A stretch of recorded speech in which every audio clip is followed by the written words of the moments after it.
Happy Easter to all of you. ഞാൻ ഇന്ന് ഉണ്ടാക്കിയിരിക്കുന്നത് Easter eggs in birds nest. നോക്കാം എങ്ങനെയാണ് ഉണ്ടാക്കുന്നത്. Hello friends, welcome to my channel. ഞാൻ ഇന്ന് ഈസ്റ്റർ എഗ്സ് ആണ് ഉണ്ടാക്കാൻ പോകുന്നത്. आज हम बनाने जा रहे ईस्टर एग्स दिखाएंगे कैसे. ആദ്യം തന്നെ ഞാനൊരു പാൻ വെച്ചിട്ടുണ്ട്. അത് ചൂടായി കഴിഞ്ഞു. പാൻ रखा है, गरम हो गया. 1 टेबल स्पून घी डालना है. 1 टेबल स्पून നെയ്യാണ് ഞാൻ ഒഴിച്ചു കൊടുക്കുന്നത്. നെയ്യ് ചൂടായി കഴിഞ്ഞു. घी गरम हो गया. अभी डाल रहे 100 ग्राम വെർമിസെല്ലി. 100 ഗ്രാം വെർമിസെല്ലിയാണ് നമുക്ക് നെയ്ക്കകത്തിട്ട് വറുത്ത് കൊടുക്കും. ഗോൾഡൻ ബ്രൗൺ തक ഫ്രൈ करना है. गोल्डन കളർ ആകുന്നത് വരെ നമുക്കിത് ഫ്രൈ ചെയ്തെടുക്കാം. വെർമിസെല്ലി നല്ല ബ്രൗൺ ആയി കഴിഞ്ഞു. വെർമിസെല്ലി ബ്രൗൺ हो गया. अभी ठंडा करने के लिए रखेंगे. നമുക്കൊന്ന് തണുക്കാനായിട്ട് മാറ്റി വെക്കാം. ഞാൻ 100 ഗ്രാം डार्क चॉकलेट എടുത്തിട്ടുണ്ട്. 100 ഗ്രാം डार्क चॉकलेट लिया है. अभी थोड़ा टुकड़ा करेंगे. നമുക്കിതൊന്ന് പൊട്ടിച്ചു കൊടുക്കാം. डबल बॉईल ചെയ്യാൻ വേണ്ടിയിട്ടാണ് ഞാനൊരു പാത്രത്തിനകത്തോട്ട് മാറ്റിയിട്ടുണ്ട്. डबल बॉईल करना है. एक बर्तन में निकाल कर रखा है. ഈ പാത്രത്തിൽ ഞാൻ വെള്ളം ചൂടാക്കാൻ വെച്ചിട്ടുണ്ട്. തിളച്ച് കഴിഞ്ഞു. एक बर्तन में पानी रखा है. अच्छे से गर्म हो गया. अभी इसका ऊपर में रखेंगे. നമുക്കിതൊന്ന് ഡബിൾ ബോയിൽ ചെയ്യാൻ വേണ്ടിയിട്ടാണ് നമുക്കിതിൻ്റെ മേളിലൊന്ന് വെച്ച് കൊടുക്കാം. ചോക്ലേറ്റ് നല്ലതായിട്ട് മെൽറ്റ് ആയിട്ടുണ്ട്. ചോക്ലേറ്റ് अच्छे से मेल्ट हो गया. देखिए हम ऑफ ही है, ऑफ करेंगे. अभी डालना है वर्मिसेली. फ्राई ചെയ്ത് വെച്ചിരുന്ന വെർമിസെല്ലിയാണ്. ഫ്രൈ करके रखा था വെർമിസെല്ലി डालना है. കുറച്ചായിട്ടിട്ട് നമുക്ക് വെർമിസെല്ലി മിക്സ് ചെയ്തെടുക്കാം. पूरा വെർമിസെല്ലി डाला है, अच्छे से मिला दीजिएगा. നമുക്കിതെടുക്കാം.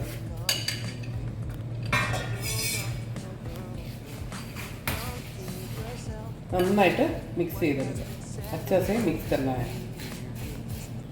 हम लोग अभी नेस्ट बनाने जा रहे हैं. നമ്മളിപ്പം നെസ്റ്റ് ഉണ്ടാക്കാൻ പോവുകയാണ്. ഞാനൊരു കട്ടോര എടുത്തിട്ടുണ്ട്. एक कटोरा लिया है, इसमें ग्रीस किया है. ഞാൻ നല്ലതായിട്ട് നെയ്യ് തേച്ച് വെച്ചിട്ടുണ്ട്. നമുക്കിത് ഇതിനകത്തോട്ട് ഇട്ട് കൊടുക്കാം.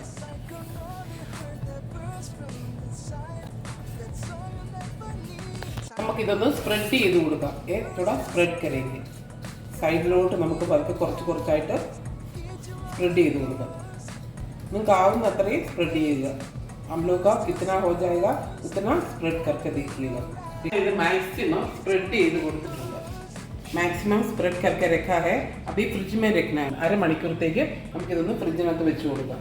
ഞാൻ 1/2 കപ്പ് പാൽപ്പൊടി എടുത്തിട്ടുണ്ട്. 1/2 കപ്പ് मिल्क पाउडर लिया है. इसमें थोड़ा दूध डाल के കുറച്ച് നമുക്ക് 1 कप पाल എടുത്തിട്ടുണ്ട്. 1 कप और 1/4 कप दूध लिया है. इसमें से थोड़ा दूध लेके थोड़ा मिक्स करना है. മിൽക്ക് പൗഡറിനകത്തോട്ട് കുറച്ച് പാൽ ഒഴിച്ച് നമുക്കിതൊന്ന് മിക്സ് ചെയ്തെടുക്കാം. മിൽക്ക് പൗഡറും പാലും കൂടെ നല്ലതായിട്ട് മിക്സ് ചെയ്ത് ഒരു പാനിനകത്തോട്ട് ഒഴിച്ചിട്ടുണ്ട്. മിൽക്ക് പൗഡർ और दूध मिला के अच्छे से मिक्स करके एक पैन में डाला है. 250 ग्राम पंचदाര എടുത്തിട്ടുണ്ട്. 250 ग्राम चीनी लिया है. वो भी इसमें डाल दो. നല്ലതായിട്ടൊന്ന് മിക്സ് ചെയ്ത് കൊടുക്കാം. അപ്പോൾ ഞാൻ എടുത്തിരിക്കുന്ന 250 ഗ്രാം പറങ്ങാണ്ടിയാണ്. 250 ग्राम काजू लिया है. अभी ये अच्छे से पाउडर करना है. നമുക്കിതൊന്ന് നല്ലതായിട്ട് പൗഡർ ചെയ്തുകൊണ്ട് വരാം. अच्छे से पाउडर करना है. നല്ലതായിട്ട് ക്രഷ് ചെയ്ത് വെച്ചിട്ടുണ്ട്. अच्छे से क्रश करके रखा है. इसमें से थोड़ा दूध डाल के अच्छे से पीसना है. നല്ലതായിട്ട് അരച്ചിട്ട് വരാം. കുറച്ച് പാലെടുത്തിട്ട് പറങ്ങാണ്ടി നല്ലതായിട്ട് ഞാൻ അരച്ചു വെച്ചിട്ടുണ്ട്. अच्छे से पीस के आया है काजू. പഞ്ചസാരയും പാലും കൂടെ നല്ലതായിട്ട് മിക്സ് ചെയ്ത് നമുക്ക് നന്നായിട്ടൊന്ന് പഞ്ചസാര മെൽറ്റ് ചെയ്യുന്നവരെ ഒന്ന് ബോയിൽ ചെയ്തെടുക്കാം. अच्छे से चीनी मेल्ट होने तक थोड़ा बॉईल करना है. പാല് നല്ലതായിട്ട് തിളച്ചിട്ടുണ്ട്. दूध अच्छे से बॉईल हो रहे. अभी डाल रहे इलायची पाउडर. ഏലക്കയുടെ പൊടി നമുക്ക് ഇട്ടു കൊടുക്കാം. പഞ്ചസാരക്കകത്തിട്ട് പൊടിച്ചതാണ്. चीनी में डाल के पाउडर करके इलायची पाउडर डाला है. अच्छे से मिला दीजिए. നല്ലതായിട്ട് ഒന്ന് മിക്സ് ചെയ്തെടുക്കും. ഞാൻ പറങ്ങാണ്ടി അരച്ചു വെച്ചതാണ്. കാജു अच्छे से पीस के रखा है. इसमें डाल दे. दूध में डाल दे. പറങ്ങാണ്ടി ഇതിനകത്തോട്ട് നമുക്ക് ഒഴിച്ചു കൊടുക്കും. ഇത് നല്ലതായിട്ട് മിക്സ് ചെയ്ത് എടുക്കാം. अच्छे से मिक्स करके लेना है. പറങ്ങാണ്ടിയൊക്കെ അരച്ചൊഴിച്ചിട്ട് കാജു अच्छे से पीस के डाला है. अच्छे से थिक होने तक वेट करना है. നല്ലതായിട്ട് തിക്കാവുന്നവരെ നമുക്കിതൊന്ന് വെയിറ്റ് ചെയ്യാം. നല്ലതായിട്ട് തിക്കായി കഴിഞ്ഞാൽ अच्छे से थिक हो गया. अभी डालना है थोड़ा घी. നമുക്ക് കുറച്ച് നെയ്യ് ഒഴിച്ച് കൊടുക്കാം. 1 ടേബിൾ സ്പൂൺ നെയ്യ് ഒഴിച്ച് നല്ലതായിട്ട് അടിയിലോട്ട് പിടിക്കാൻ തുടങ്ങിയിട്ടുണ്ട്. नीचे रखने के लिए शुरू किया. अभी डालना है और 1 टेबल स्पून घी. 1 टेबल स्पून നെയ്യും കൂടെ നമുക്ക് ഒഴിച്ചു കൊടുക്കും. നല്ലതായിട്ട് തിക്കായി കഴിഞ്ഞു. നമുക്കിത് ഓഫ് ചെയ്ത് തണുക്കാൻ വെക്കാം. अच्छे से थिक हो गया.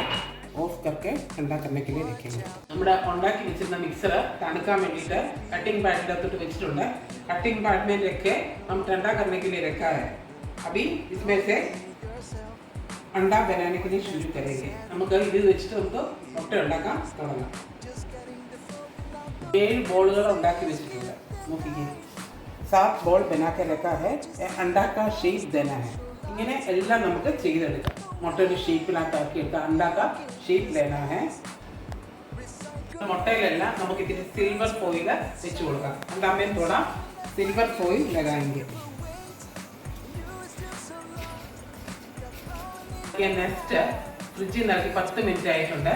ഇത് അനങ്ങാൻ തുടങ്ങിയിട്ടുണ്ട്. നോക്കിക്കേ, फ्रिज से निकाल के रखा है. 10 मिनट हो गया. हम लोग का नेक्स्ट रेडी हो गया. अभी निकाल के एक बर्तन में रखेंगे. നമുക്ക് ഇതൊന്ന് ഒരു പാത്രത്തിനകത്ത് ഇട്ട് വെക്കാം.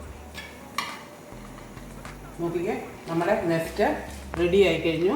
നമുക്ക് ഇനി इसमें अंडा रखना है. നമുക്ക് ഇതിനകത്തോട്ട് മുട്ട വെച്ച് കൊടുക്കാം. നമ്മുടെ വളരെ ടേസ്റ്റി ആയിട്ടുള്ള ഈസ്റ്റർ എഗ്ഗ് റെഡി ആയി കഴിഞ്ഞു. കാണാനും ഒത്തിരി ഭംഗിയുള്ള ഈസ്റ്റർ എഗ്ഗാണ്. നെസ്റ്റിനകത്ത് നമ്മൾ എഗ്ഗ് വെച്ചിട്ടുണ്ടാക്കിയതാണ്. പിള്ളേർക്കെല്ലാം ഒത്തിരി ഇഷ്ടപ്പെടും. എല്ലാവരും ട്രൈ ചെയ്ത് നോക്കണം. सब लोग घर में थोड़ा ट्राई करके देखिएगा. Please like share and subscribe. Thank you for watching.